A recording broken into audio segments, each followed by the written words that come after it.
দেখুন বন্ধুরা, কালো জিরে আর রসুন দিয়ে, এই যে রসুন দিয়ে বেগুনটা একটু ভেজে নিয়েছি, হয়ে গেছে।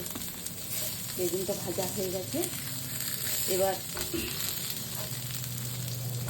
এই কাঁচা লঙ্কা বাটাটা দেব, আর এইটা ধনে পাতা বাটা।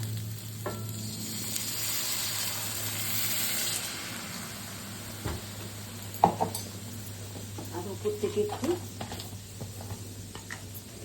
চিনি দেবো, খেতে একটু ভালো লাগবে। ব্যাস, আর কিছু দেবো না, এইটাই ধিমি আছে হবে।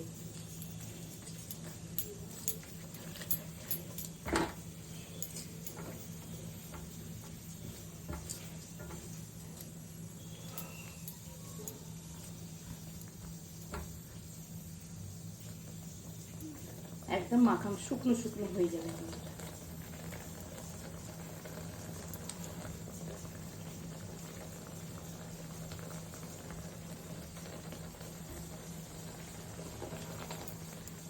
আর কিছু মশলা দেবো না, এরকমই হবে।